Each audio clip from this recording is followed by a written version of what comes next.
Bonjour, aujourd'hui je vais vous présenter 4 ETF intéressants et assez méconnus. Je m'appelle Christophe et sur cette chaîne mon but est de vous apprendre à investir par vous-même de façon professionnelle. Je vous apprends comment fonctionnent les marchés financiers et vous donne, comme aujourd'hui par exemple, des cas concrets qui vous permettent de préparer vos investissements en connaissance de cause. J'aurais pu faire une vidéo sur des ETF plus classiques comme des ETF États-Unis, Europe ou marché émergent, mais j'ai déjà rédigé un e-book à ce sujet qui présente 12 ETF pour investir sur ces grandes zones géographiques. Je vous mets le lien en description, n'hésitez pas à le télécharger, c'est entièrement gratuit. Allez, trêve de bavardage, voyons tout de suite quels sont les 4 ETF du jour. L'ETF Xtrackers MSCI World Quality est coté sur la bourse de Francfort sous le symbole XDEQ. Le prix de la part se situe actuellement autour de 40 à 50 euros, ce qui le rend très accessible. Il coûte 0,25% de frais annuels et c'est un ETF de capitalisation investissant dans 300 actions cotées à travers le monde. Le top 10 des positions est assez concentré puisque celui-ci représente 25% de la valeur de l'ETF. Cet ETF est intéressant à bien des égards. Déjà, c'est un ETF qui a historiquement très bien performé. Comme vous le voyez, l'ETF World Quality en bleu a surperformé l'ETF World en jaune de manière visible depuis 2006. Il a non seulement un petit peu moins baissé lors de la crise de 2008, mais il a aussi clairement mieux performé lors du marché haussier qui a suivi. Sur les 10 dernières années, le World Quality a généré un rendement annuel de 11,66% contre 10,65% pour l'ETF World. Alors de quoi est constitué cet ETF World Quality? Pour rappel, tout ETF a un indice boursier de référence dont il va répliquer la performance. Dans le cas présent, cet ETF a pour indice de référence le MSCI World Quality. Comment est construit cet indice? La société MSCI, qui est le premier fournisseur mondial d'indices boursiers, va partir de son célèbre indice MSCI World. Et ils vont filtrer les 1500 sociétés de l'indice World pour ne retenir que celles qui répondent à leurs critères de qualité et ainsi arriver à une sélection de seulement 300 actions qualitatives. C'est comme s'ils utilisaient un entonnoir avec un filtre intégré. Mais que faut-il pour qu'une société passe les filtres et soit considérée comme qualitative?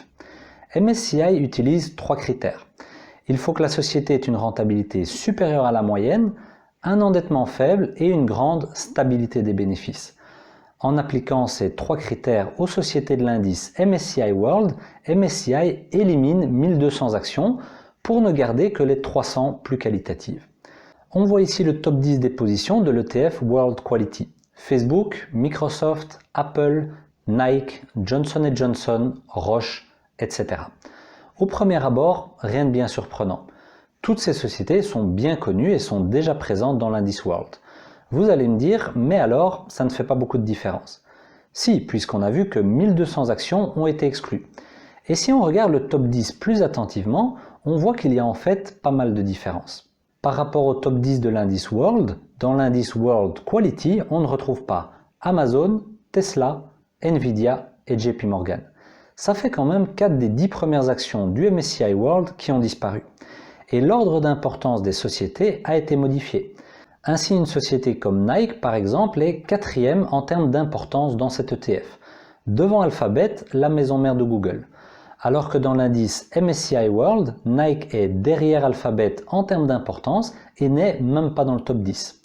L'indice va donc non seulement exclure des sociétés de l'indice MSCI World qui ne sont pas assez qualitatives, mais il va aussi réordonner les sociétés afin de donner plus de poids aux plus qualitatives. Malheureusement, cela ne l'amène pas à changer une des grandes caractéristiques de l'indice World, les 2 tiers de l'indice sont exposés aux actions américaines. Cet ETF peut vous intéresser si vous recherchez un ETF pays développé, incluant des critères de sélection qualitatifs. En vous présentant cet ETF, je voulais vous faire découvrir un ETF performant, mais aussi attirer votre attention sur la richesse de l'offre de fonds ETF.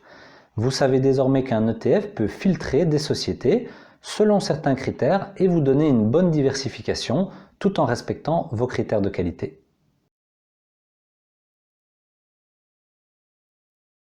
Deuxième ETF, l'ETF iShares Global Clean Energy. Il s'agit d'un très gros ETF puisqu'il a une taille de plus de 5 milliards de dollars. Attention, il s'agit d'un ETF distribuant. Son symbole est IQQH et il s'agit d'un ETF thématique, ce qui implique qu'il est relativement cher pour un ETF, 0,65% de frais courants par an, et que sa diversification n'est pas la meilleure. Il investit dans seulement 84 actions et les 10 premières actions de l'ETF pèsent 50% du poids du fonds.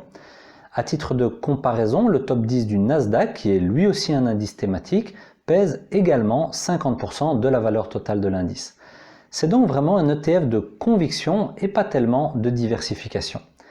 Alors, que fait cet ETF? Il investit dans des sociétés productrices d'énergie propre ou qui sont fournisseurs d'équipements nécessaires à produire de l'énergie propre. Dans les années et décennies qui viennent, la production d'énergie propre va être soutenue massivement par les vastes plans de lutte contre le changement climatique élaborés par les plus grandes puissances mondiales. L'Union européenne s'est engagée à être neutre en CO2 pour 2050 et a déjà supporté cet objectif par un fonds de 500 milliards d'euros de soutien au développement d'énergie verte et de gains d'efficience énergétique. Xi Jinping, le président chinois, a fait de même. Objectif CO2 neutre pour le pays d'ici 2060 au plus tard. Mais revenons à notre ETF et parcourons ses principales positions. Ce sont des sociétés qui sont assez peu connues du grand public. Vestas Wind Systems est une société danoise, premier producteur mondial de systèmes de génération d'énergie éolienne. Enphase Energy est une société américaine qui développe et fabrique des systèmes nécessaires aux panneaux photovoltaïques pour convertir l'énergie solaire en électricité. Ørsted est une société danoise qui a complètement abandonné la production d'énergie fossile en 2018 pour se recentrer exclusivement sur le renouvelable.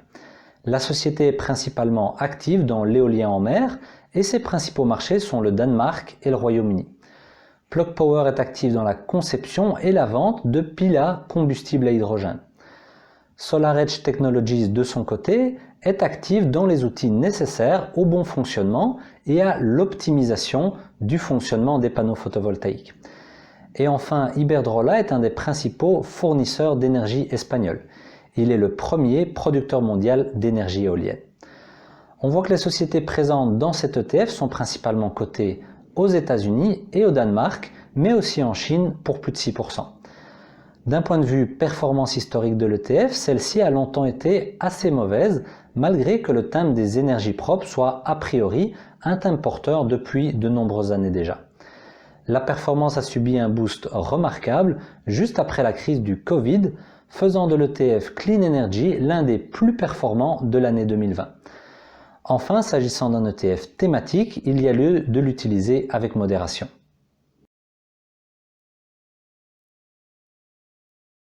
Troisième ETF présenté aujourd'hui, un ETF de Lyxor pour investir sur le marché chinois.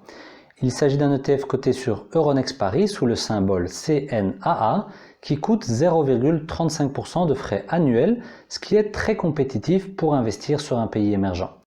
L'ETF investit dans 474 actions et le top 10 des positions pèse 20% du poids de l'ETF. Mais pourquoi investir sur le marché chinois ? En termes de produit intérieur brut, la Chine est aujourd'hui la seconde économie mondiale, derrière les États-Unis, et a bénéficié cette dernière décennie d'un taux de croissance annuel de l'ordre de 6%, largement supérieur au taux de croissance des pays développés. Outre son taux de croissance supérieur, la Chine a depuis 30 ans vu son niveau de richesse par habitant exploser. Enfin, le pays mute lentement mais sûrement d'un pays producteur à faible valeur ajoutée vers une puissance économique mondiale capable de s'autosuffire et d'innover. Vous voyez ici en jaune que depuis l'an 2000, les exportations chinoises de produits et services complexes ont fortement augmenté. Pour en revenir à l'attrait de notre ETF du jour, il faut savoir que beaucoup d'ETF Chine suivent l'indice MSCI China, qui est composé essentiellement de sociétés de la catégorie H, cotées à Hong Kong, en dollars de Hong Kong ou en dollars américains. Ce sont des sociétés comme Alibaba, Tencent, Xiaomi ou Baidu. L'ETF de Lyxor, par contre, réplique les performances de l'indice MSCI China A, composé de sociétés de la catégorie A, c'est-à-dire des sociétés cotées en yuan chinois à Shanghai et Shenzhen. On voit donc qu'on va être exposé à des sociétés différentes et cotées dans une monnaie différente. L'exposition au yuan chinois que cet ETF vous donne est une particularité intéressante. Les sociétés de l'ETF sont pour la plupart inconnues des investisseurs occidentaux.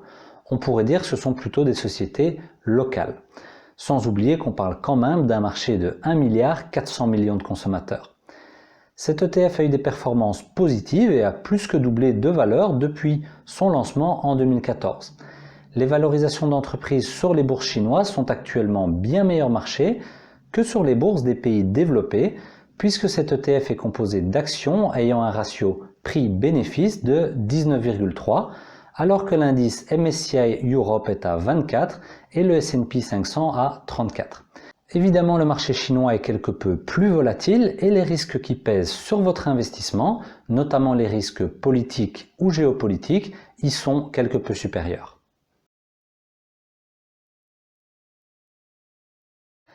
Et enfin, pour ce quatrième et dernier ETF, je voulais faire d'une pierre deux coups. Vous présenter un ETF, mais aussi un émetteur dont vous n'avez probablement encore jamais entendu parler, LEG Legal & General Group. LEG est une grande société de gestion britannique, cotée à la Bourse de Londres et employant près de 14 000 personnes. C'est donc un acteur de taille en Europe. L'ETF est coté à Amsterdam sous le symbole ICOM. Il s'agit d'un ETF thématique et donc assez concentré puisqu'il est composé de seulement 42 actions et son top 10 représente 29% du poids de l'ETF. L'ETF investit en sociétés qui bénéficient de la croissance de l'e-commerce dans le monde, mais plutôt d'un point de vue de la logistique, c'est-à-dire de tout ce qui est nécessaire à acheminer les achats réalisés en ligne vers le consommateur. Donc principalement le transport et le stockage, ainsi que l'organisation de ceux-ci. L'e-commerce connaît en effet une croissance absolument impressionnante pour atteindre aujourd'hui 20% des ventes de détail dans le monde. Il s'agit d'un ETF assez récent, lancé en 2016, qui a eu une performance à deux vitesses. D'abord essentiellement une stabilité et puis une très forte hausse qui amène malgré tout cet ETF à avoir généré pour les investisseurs un rendement annuel de 17,83% depuis son lancement en 2018. C'est un petit peu un scénario similaire à l'ETF Clean Energy. Et cela me permet de vous rappeler que la bourse n'est pas linéaire et que si vous achetez des ETF sectoriels ou thématiques, ils seront plus sujets à des phénomènes de vagues, de hype ou de tendance qui vont potentiellement soudainement porter votre ETF vers le haut ou vers le bas.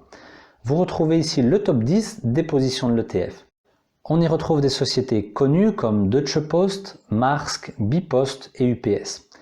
La première société de l'ETF est Dimerco Express, une société taïwanaise active dans le transport maritime et aérien. Nippon Yusen est une des plus grandes sociétés de transport maritime au monde. Clipper Logistics est une société britannique de services aux sociétés d'e-commerce qui les aident notamment dans la gestion des retours de marchandises, etc. L'ETF est assez bien réparti géographiquement. Voilà donc un ETF qui peut vous permettre d'investir facilement sur la croissance de l'e-commerce à travers le monde. Voilà, j'espère que ces quelques ETF peuvent vous intéresser et qu'ils vous montrent à quel point l'offre d'ETF est aujourd'hui très vaste et vous permet de faire virtuellement tout ce que vous souhaitez. Avoir une vue sur l'intégralité des ETF disponibles sur les marchés est parfois difficile. Donc si vous avez besoin d'un coup de pouce pour avancer de manière professionnelle dans vos placements, je vous invite à vous rendre sur mon site educationfinance.eu et y découvrir mon programme de formation dans lequel je vous explique tout ce qu'il faut savoir pour investir en bourse, de A à Z et notamment comment trouver tous les ETF que vous recherchez. Voilà, je vous laisse ici et je vous dis à bientôt. Salut!